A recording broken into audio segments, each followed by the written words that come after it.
Have you ever tried to help someone, only to find your efforts fall flat because they weren't ready to help themselves? Even as a kind and compassionate person who wants to make a positive difference in the world, sometimes your good intentions may not be enough to help those who are stuck in their own problems. But why is that? As you tune into this, we will uncover the 9 types of people you are trying to help, but due to different reasons, do not want to be helped. These are people who, for various reasons, are stubborn, defensive or ungrateful when you try to intervene. The knowledge in this video can save you from wasting your energy on those who aren't ready to change. Do make sure to stay with us until the end, because the last type is not just hard to spot, but might leave you questioning your whole approach to helping others. Get ready for some eye-opening insights. 1. Self-centered people. It's tough when someone constantly makes things about themselves. Say you're excited about a weekend trip you planned, only to be interrupted by complaints about never traveling. It dims your enthusiasm, right? And when the spotlight should be on you, they swing the beam back to themselves, sharing how they feel, ignoring your news or feelings. Their self-focus can be draining. Would you stand by someone who's wrapped up in their own world? It's important to believe in your ability to inspire change, to encourage them to look beyond themselves. Yet, remember the wise words, you cannot change a person who doesn't see an issue in their actions. Sometimes, for your growth, stepping back from negativity is the way forward. Stoics remind us, we have 2 ears and 1 mouth so that we can listen twice as much as we speak. When you're surrounded by people who only listen to their own voice, your words and feelings might seem to vanish in the air. It's a bold move to distance yourself from self-absorbed individuals, and often it's necessary to find a space where your voice can truly be heard. 2. The opportunist. Empathy is a gift, a slice of beauty and human connection. The Stoics saw the world through a lens of shared feelings, embracing others' experiences without passing judgment. But it's a harsh truth that some see this gift as an open door to take advantage. They disguise themselves as friends, only to lean on you for favors they could easily manage alone. Their strategy? Guilt-tripping. Initially, they praise your friendship, seeking your assistance for trivial matters. True friends seek support in dire straits. But these individuals, they have a knack for making you feel in the wrong for any hesitation to jump at their requests. Kindness is more than deeds. It is an attitude, an expression, a look, a touch. It is anything that lifts another person. Remember this when you discern between genuine need and manipulation. Actions speak louder than words. Watch for patterns. Does someone always have a minor emergency, a broken bike they could fix, but somehow it's your problem now? It's fine to help, but not at the cost of being taken for granted. Choose self-respect over misplaced guilt. You owe it to yourself to honor your time and energy. Listen, observe, and let your actions align with true compassion, not exploitation. Sometimes the kindest thing you can do for yourself and others is to say no. 3. People who create their own illusions. Some folks live in their own little stories. They make up tales about who they are and how things are. And they believe these tales so much that they can't see what's really going on. The Stoics, old thinkers who were big on being tough and smart about life, would shake their heads at this. They said you've got to look at yourself straight, see the good and bad, and learn from it. Don't hide behind false tales, they'd say, because that's like ignoring a hole in your roof and then wondering why it's raining on your couch. Imagine someone who always thinks they win every game. They say, I'm the best, even when they lose. They're not trying to be mean or anything, they just can't admit they lost. It's like when kids cover their eyes and think you can't see them. They're not bad, they just can't see beyond their own make-believe.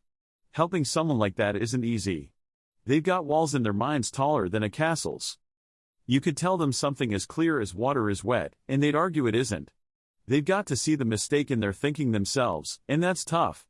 Sometimes they need someone who knows about minds to help them. But the old Stoics give us a tip. We suffer more often in imagination than in reality. That means we make our own troubles in our heads a lot of the time. We've got to see things as they are, not just how we feel about them. 4. People who never admit their mistakes. There's a saying that goes, a man who never admits his mistakes is like a captain steering a ship without a compass. This rings especially true for those who won't acknowledge their own faults.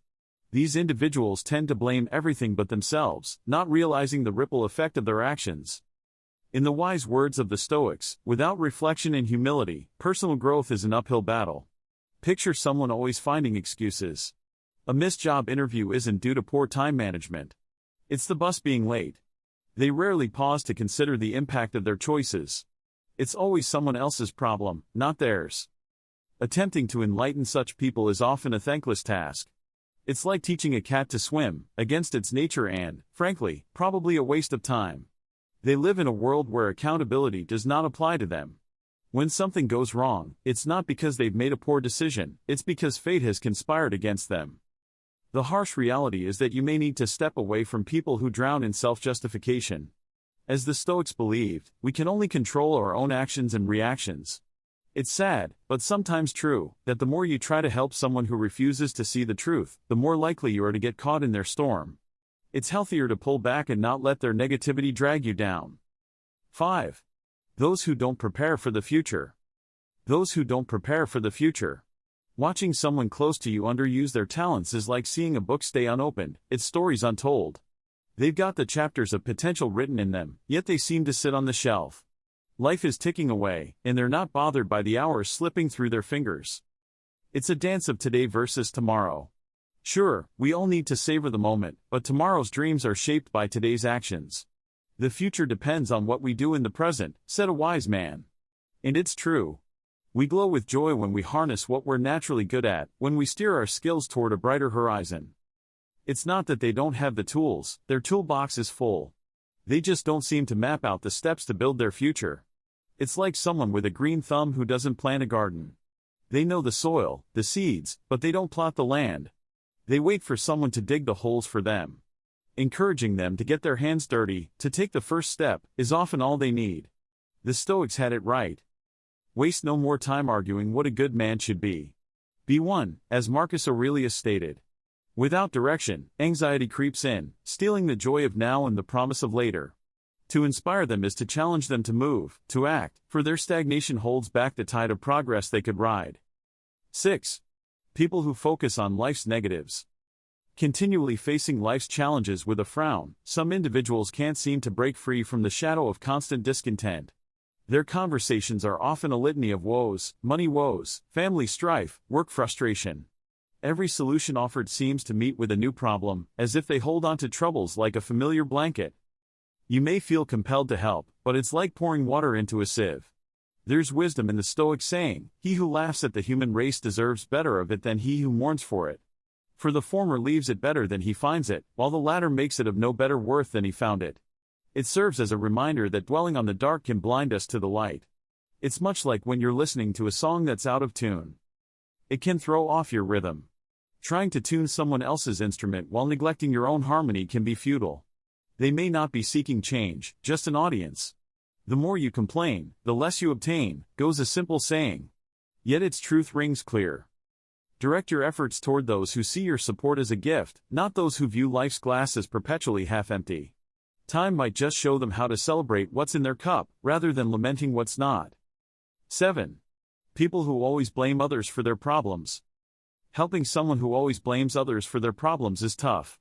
They never admit their own slips, thinking they're doing everything right. It's like they wear blinders, missing the simple truth that we shape our lives by how we respond, not just what happens to us. If we don't control our reactions, we're like a ship without a rudder, lost in a sea of confusion. The only thing we control is our response to what happens to us. A wise Stoic once said, "Remember, no one's perfect, but to grow, we need to see our own flaws." Imagine a player who blames the wind for every missed shot and never practices to get better. They won't score until they stop pointing at the breeze and start improving their game. The truth is, self-improvement starts with self-reflection. The best lesson life offers is often the one we learn the hard way. For those who never look inward, life becomes the teacher. They may miss friends and blame the world for being cold, or lose jobs, and accuse the boss of favoritism. But the day they start to question themselves is the day they begin to change their destiny. 8. Self-entitled people. Some people walk through life with the belief that it owes them favors just for their presence. They've adopted the idea that their mere existence warrants special treatment. Yet, life does not bend to our whims. As the Stoic philosophy suggests, we should not spoil what we have by desiring what we have not. True balance is found in mutual respect, and the understanding that accolades should be the fruits of our labor, not expected gifts. It's challenging for those with generous hearts to guide such individuals towards a more grounded perspective. Their well-intentioned advice is often met with resistance or perceived as a threat. Imagine someone who believes their charm should open doors for them. When faced with generosity, they might take without giving back, leaving their benefactors feeling used. The lesson often goes unlearned until they encounter someone reflecting their own behavior. Life setbacks can hit hard, and it's then that some expect the spotlight of sympathy. They play the victim, sometimes twisting the narrative to their benefit, even with those who have previously lent a hand. Fortune falls heavy on those who expect everything. A twist on a Stoic wisdom rings true. It's often not until they stand alone, facing the echo of their actions, that the realization dawns. Respect and empathy are earned, not owed. 9. People resistant to learning or change. Change can be a tough road for some. Take Tom, for instance. He's the guy at the office who's stuck in his ways, using the same old methods even when new tools could cut his workload in half. Every time someone suggests a different approach, Tom's got his heels dug in, saying, "This is how I've always done it." It's like trying to teach a cat to swim. You can throw all the advice you want, but some folks just don't want to get wet. It's a bit like what the Stoics believed when they said, "He who is content with what has been done is an obstacle in the path of progress." It's a simple reminder that sometimes progress means stepping out of the comfort zone and admitting there's room to grow. So if you know someone like Tom, remember, you can't force a seed to sprout by shouting at the soil. Change is a personal journey, and for those resisting, it often has to come from within. Sometimes, all we can do is plant the seed and wait for nature to do its thing. And in the meantime, we keep growing ourselves, setting an example they might one day follow. So, fellow Stoic, if this video made a difference for you, please show your support by hitting the like button and subscribing. Feel free to share your thoughts or reflections in the comments below. The universe, or as Marcus Aurelius said, the Logos, has a plan for us, and we can learn how to follow it by studying the wisdom of the Stoics. They were smart people who knew how to live well and deal with challenges. Wanna be like them? Watch the video on the screen to learn how to sharpen your mind. Next time, we'll unveil more Stoic wisdom, revealing Stoic knowledge that can change the way you face life's ups and downs. Stay curious. Stay Stoic.